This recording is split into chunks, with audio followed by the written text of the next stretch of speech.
off season or tweaks or slight changes? Can you kind of describe those that you've been into since spring? Well, overall, there's a toughness factor and a discipline factor and focus. I mean, those things that we can correct on our own by just being sounder and more fundamental and more disciplined. There were improvements that needed to be made that way, and in particular in terms of explosive plays, giving up explosive plays. So I think the players know what to expect from me more than they did last year, and I certainly have had to make those adjustments to our scheme and what we do, to defend what happens in the Big 12.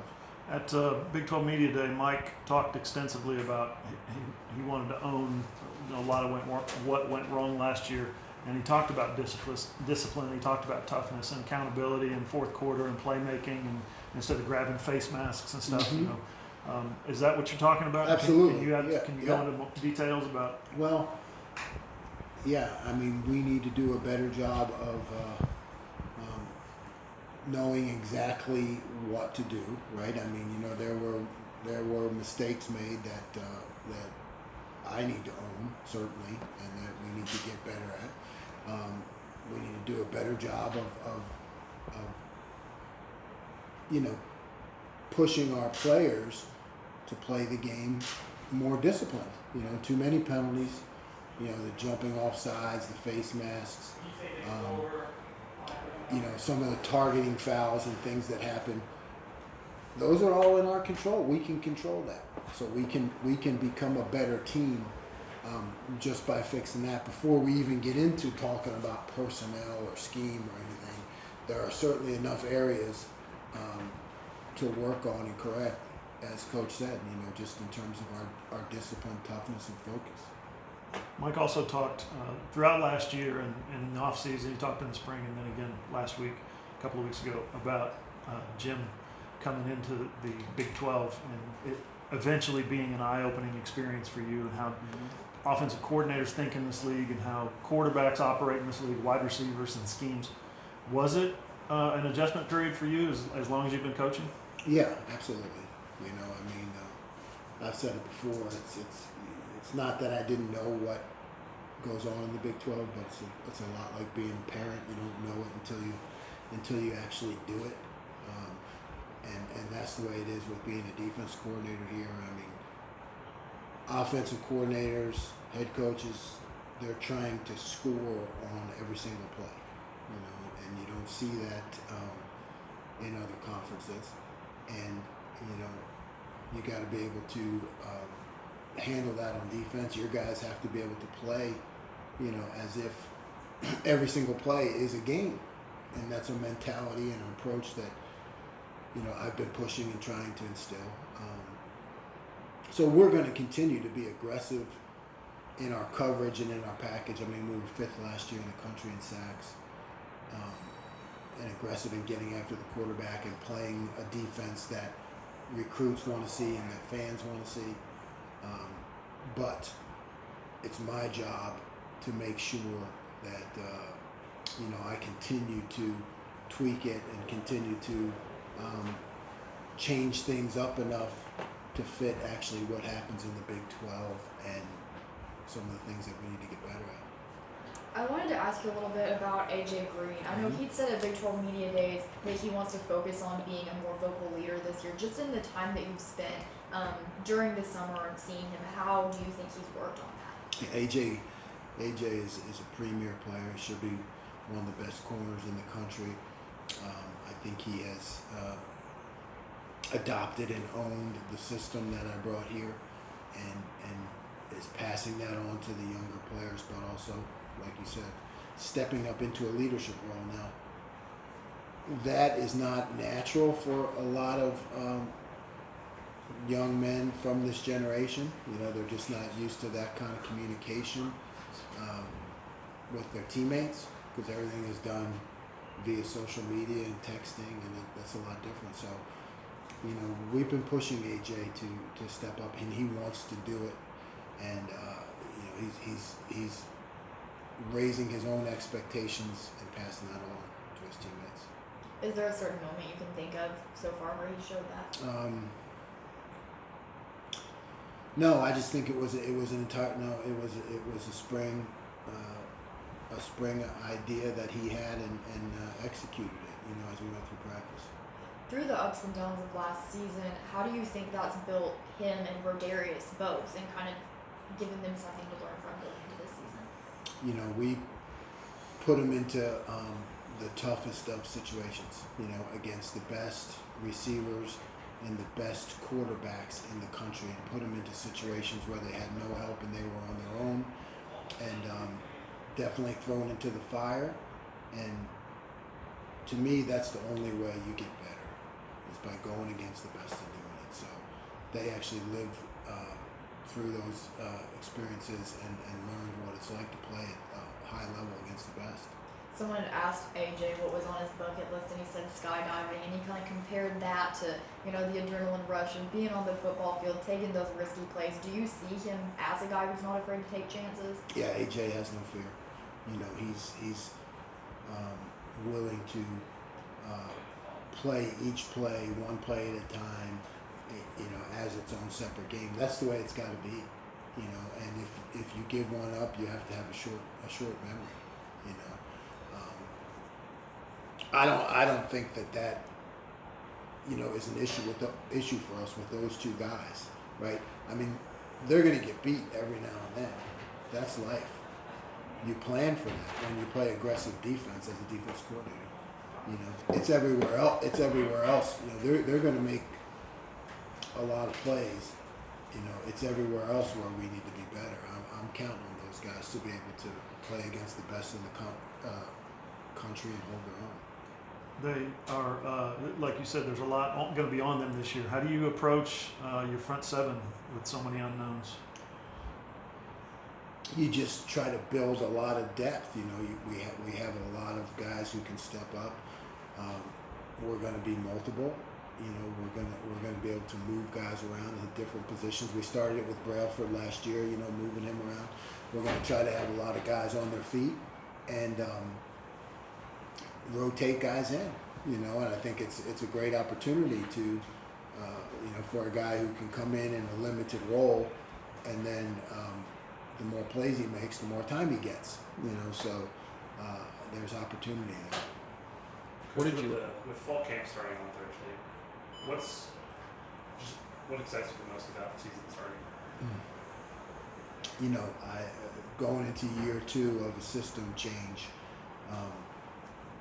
you know, that's exciting for me because our guys know what to expect. They understand what I want and how I think, and you know, that's completely different than it was last year. And you know, there is a learning curve, and I expect it to pay off this year. What do you like about Kyle Jr. and Israel Antoine?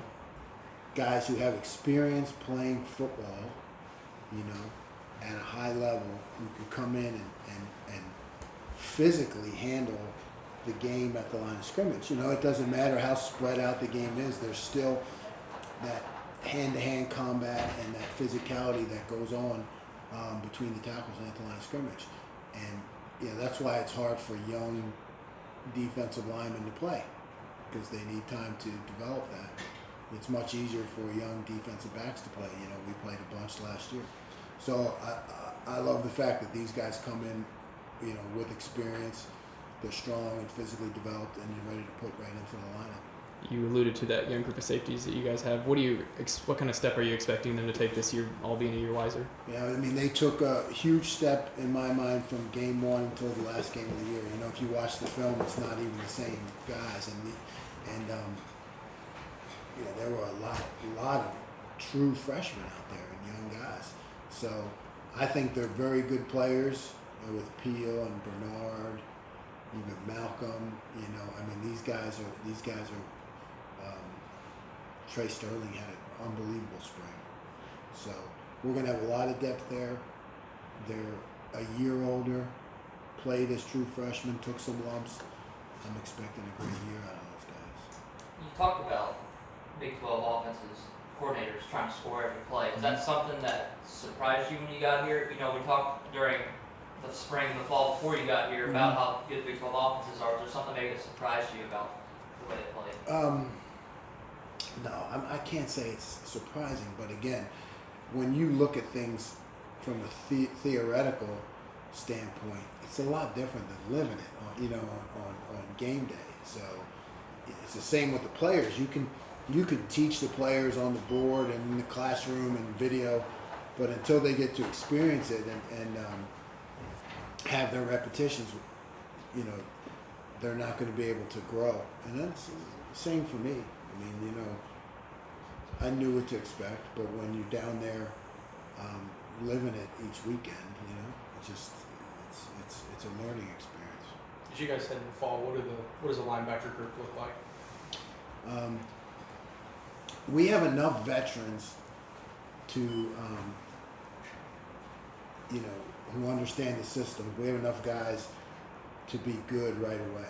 I think Kevin Henry has, who's been kind of limited with injuries his whole career, really came on to the end of last season, ended up starting the bowl game for us. And Amon is a guy who I have been building since I arrived, knowing that Justin was only going to be with me for 1 year. Amon is a guy I have been building since I arrived, and I've been pretty hard on him, to pick up the system, to learn the system, because I'm expecting him to really be the quarterback of the whole deal, and I have a lot of faith in him too. What do you think?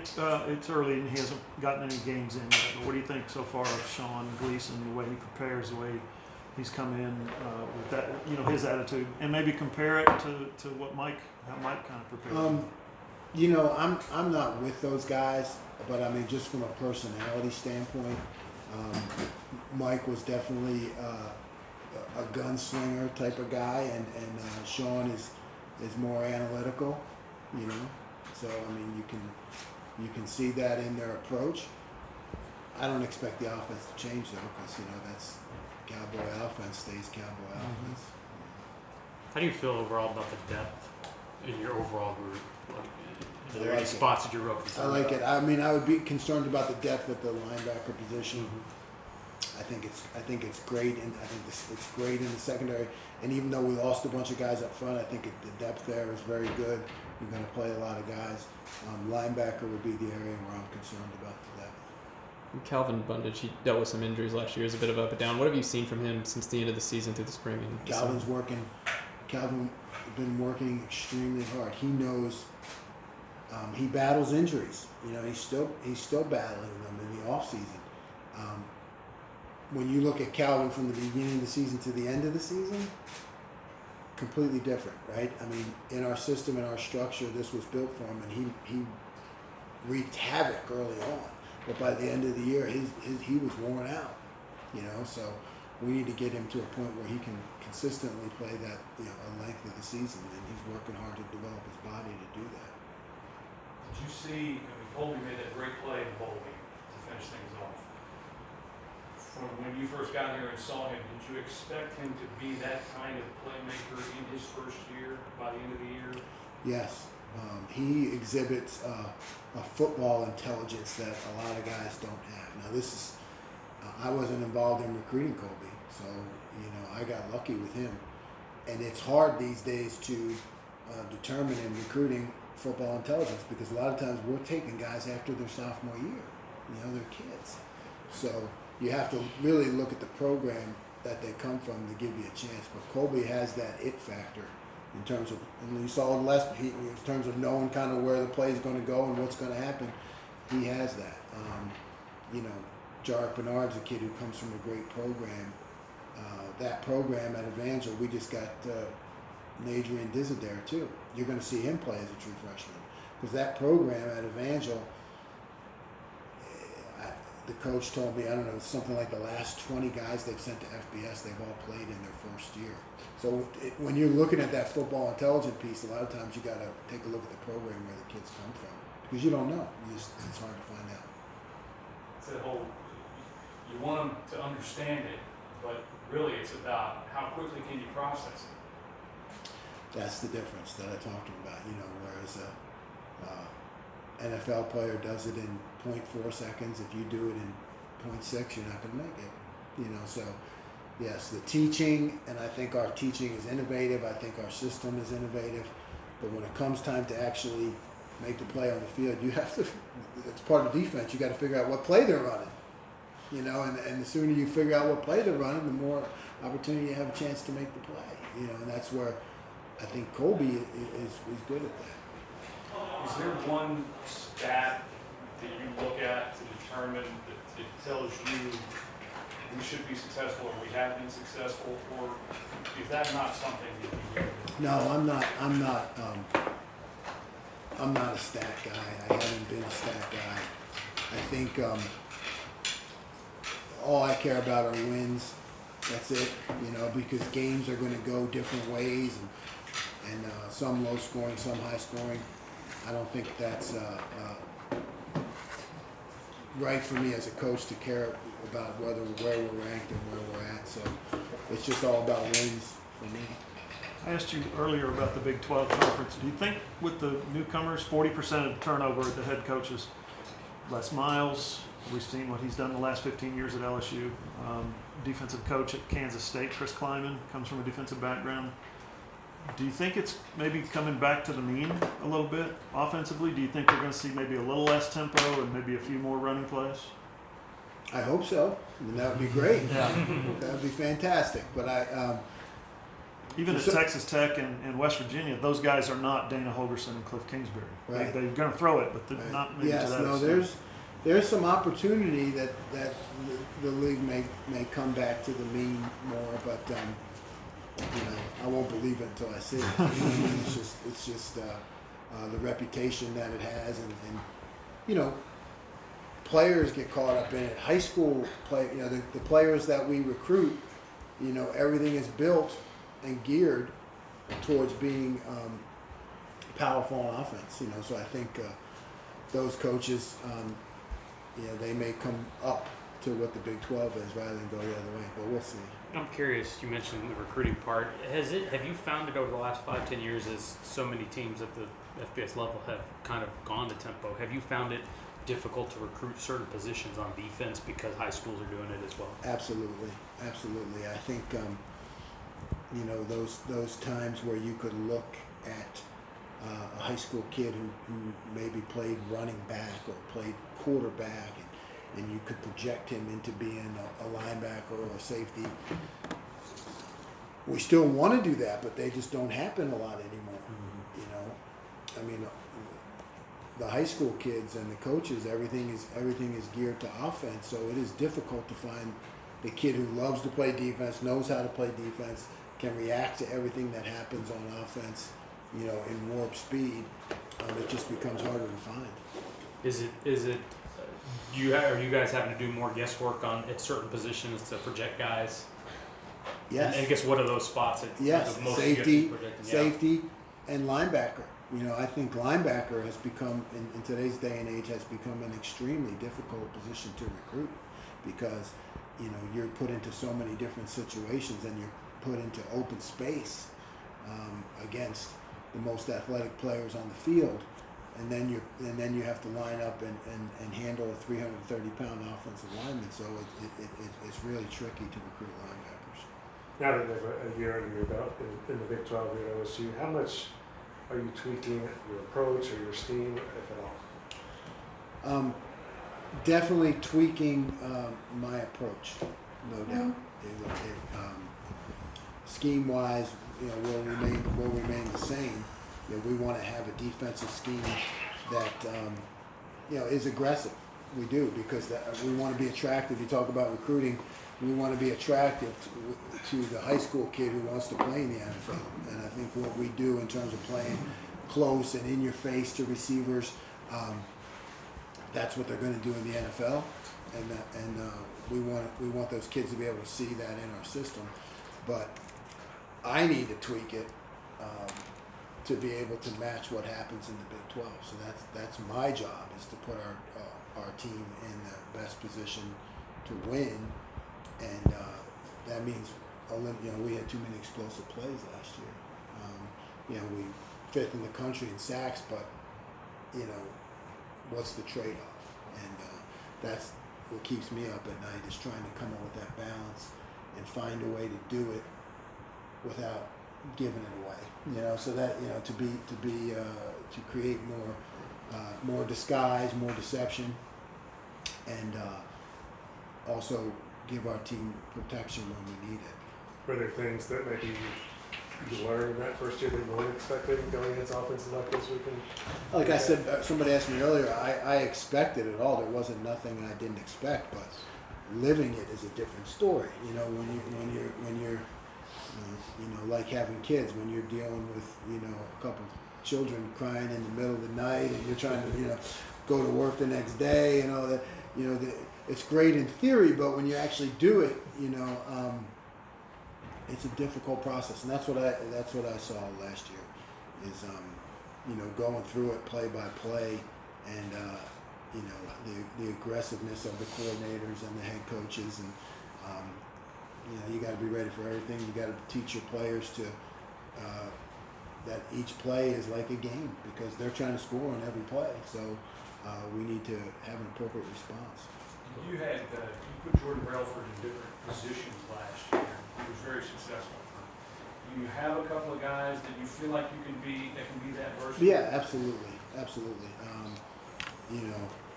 I like Brock in that position, and Mike Scott, who did it a bunch also. We're going to have guys do that, and that worked out really, really well. And I think it kind of fits the approach we need to take in the Big 12 of having more guys on their feet. That's what we need to do. We need to have as many guys on their feet. Now, we can still be a 4-down approach like we were with Jordan. So teams don't know whether we're going to be 4 down or 3 down. That's the whole idea, and be more multiple. And that's another thing that we want to sell to the recruits, is that you can see what we did with Jordan's position last year, and very successful, and I think that's attractive to kids. Say, hey, I can do a lot of multiple jobs and make plays. How big can Israel Antoine be for you guys this year? Huge. I mean, he is a guy who has experience, a guy has done it, and he's very consistent. He's a quiet kid, but he'll give you everything we have, a really good, solid character kid. So, he can step right in and play. Has there been any emphasis on lessening the penalties, because that was an issue last year? Absolutely. But we need to be a more disciplined team. You've heard Coach Gundy say it, and I take responsibility of that from a defensive standpoint. We need to be more disciplined and focused, and jumping off sides, the face masking, some targeting fouls. Those are all things that I need to keep working with the players on to realize that those are self-inflicted penalties. We need to get better at not doing that. I think you guys have 3 senior corners that'll probably all play this year. Is it important for you guys to find one of the younger guys, to project for the future? Yeah, we can't be. We can't ever let up on developing corners. We just can't do it in this game and in this conference. You need to constantly be looking at guys to come up in the system. So we had Thomas Harper came in here, Devin's brother came in here in the spring when he should have been going to a senior prom, and I thought he was fantastic. That's just one young guy who I know made an impression this spring, and someone who's going to be developing into a great corner. Thomas came in as labeled as an athlete. How do you guys go about finding a position for those type of recruits? You try them at a bunch of different places, and you try to see where they're the most natural at. You give them a shot here and a shot there, and they tend to make it at the place they're most comfortable. They just play better there, and that's the way it works.